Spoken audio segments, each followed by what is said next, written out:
Hi there. As we count down to this weekend's soft deadline for investors who want to buy or part own Manchester United Football Club, we're approaching what could be the biggest auction in the history of sport. The outcome could shape not only the future of our football club, but the whole landscape of the beautiful game.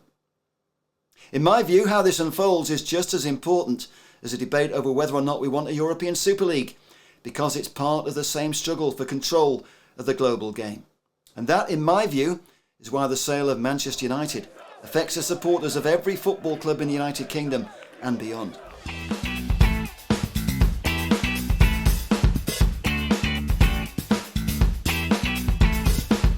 Let me explain. Clearly, the Gulf states and American big business are key players in the fight for control of Manchester United. But it's much more than that. What I believe we're now seeing is the fight for control of the Premier League itself. It's for the same reason that Liverpool and Spurs could be the next elite clubs to change ownership, especially if Manchester United does fall into the hands of oil-rich oligarchs in the Gulf. As things stand, the Americans are the dominant force in the Premier League, owning our four most famous clubs in Chelsea, Arsenal, Liverpool and of course Manchester United. England have not won the World Cup since 1966, but this is the sport's spiritual home. Not only do we still have the best and most popular league in the world, in Manchester United we have the most popular football club on the planet. Our global support, like our history, is unique. That makes our ownership pivotal in the fight for control of any future European or world league. And if they can't have a European Super League, then let's control the league that's already a Super League, the English Premier League. That, in my view, is why we're seeing so much interest in controlling our elite football clubs. It's why Liverpool are also up for sale or part ownership. It's why Tottenham is being targeted by Iranian-American billionaire John Gubba, who's reportedly preparing a consortium to make a £3.1 billion takeover bid for Tottenham. As a lifelong Manchester United fan, I find it hugely frustrating that our destiny is out of the control of us, the supporters.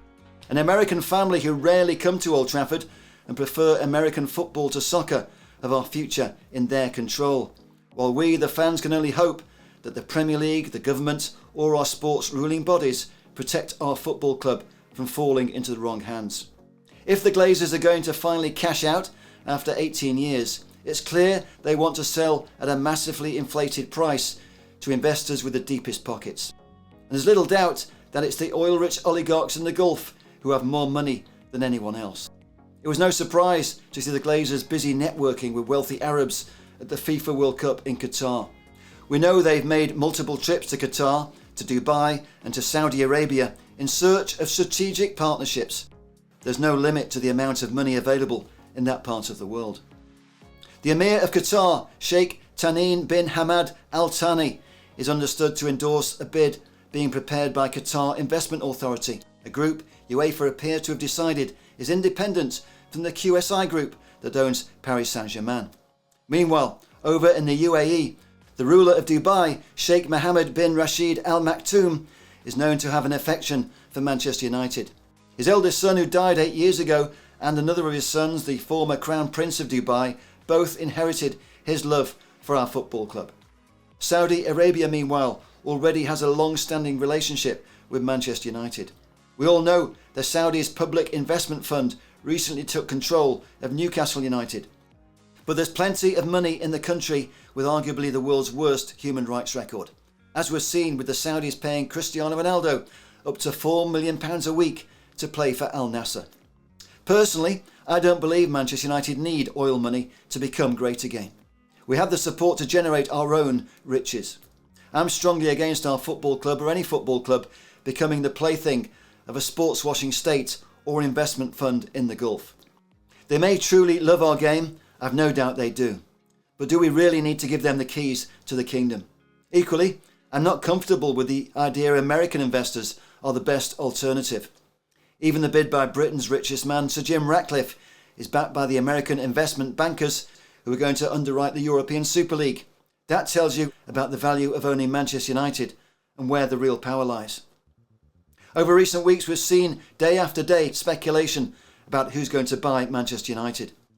Even the world's richest man, Elon Musk, is being touted as a possible bidder. Not because he's a football fan although it's claimed he is a Manchester United supporter, is because owning our football club is potentially the deal of a lifetime. Especially as, like the Arabs, it seems the Americans are fighting for control of our Premier League.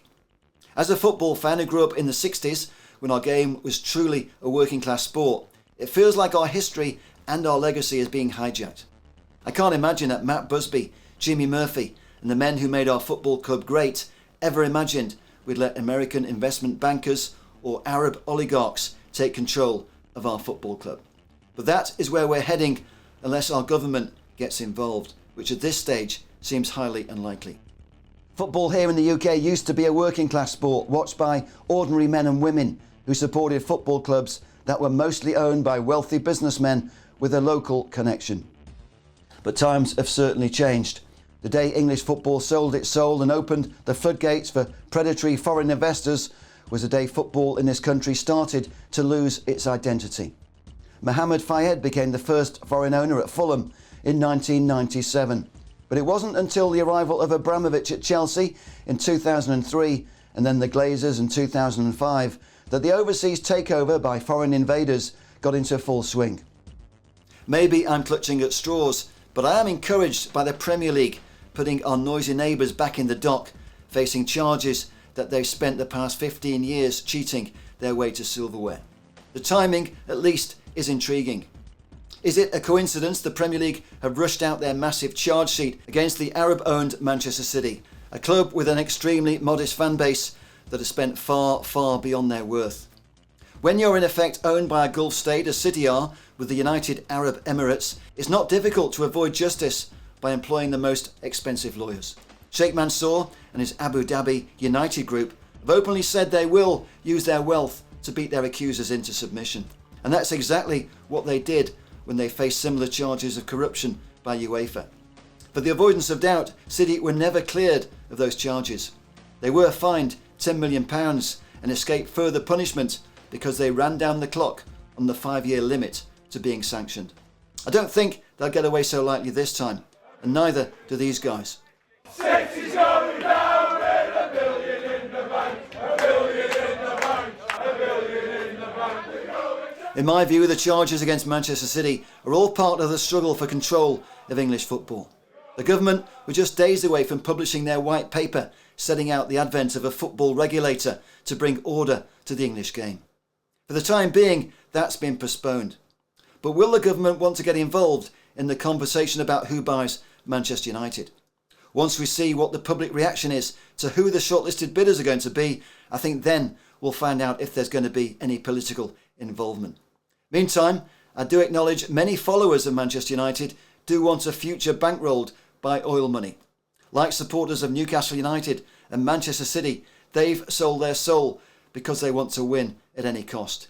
There's no denying Manchester City do have a special football team, but the way they've been allowed to distort the shape of the league with endless pots of money, for me, is not what our sport is all about. If we allow the hijacking of our game to continue, our sport's identity will be changed forever. It becomes a sport overtaken by the obsession for global domination.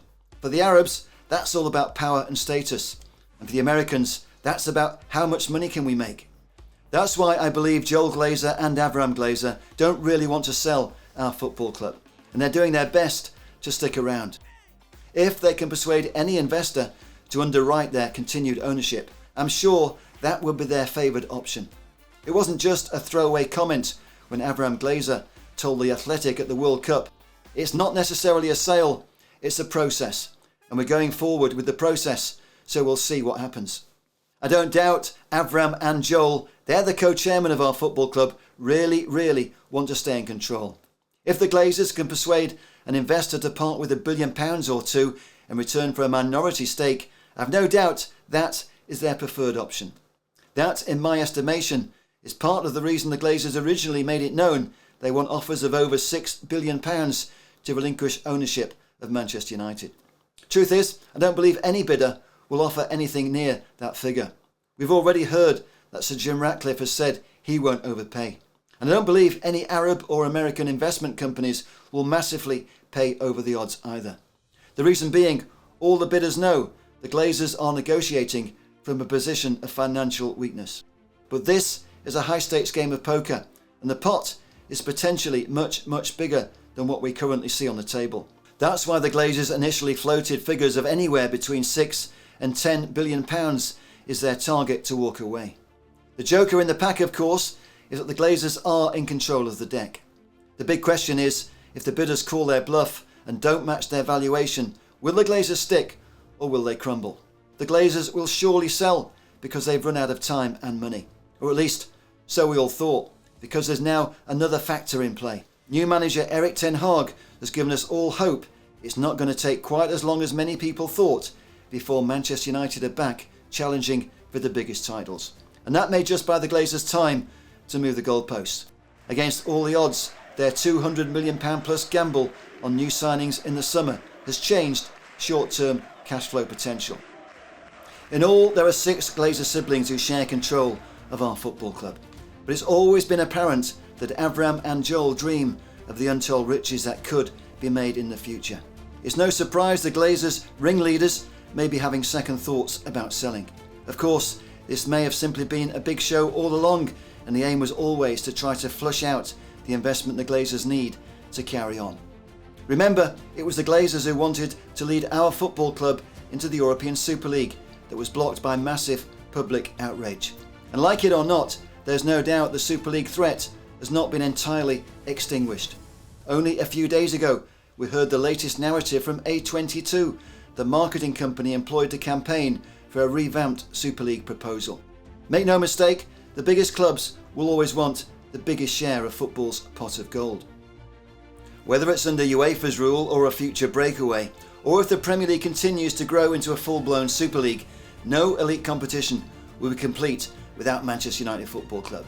It's the possibility of a much bigger pot of gold that I'm sure still fuels the ambitions of Joel and Avram Glazer. Remember, in the American version of a Super League, NFL clubs all make millions in profits every single year. And that's the American dream. Unless the Glazers are given an unexpected lifeline, their time is up. I dearly hope we get new owners who respect our fans and serve our football club the way we deserve. This is a hugely significant crossroads, and where we go from here affects the whole future, not only of our football club, but the game itself.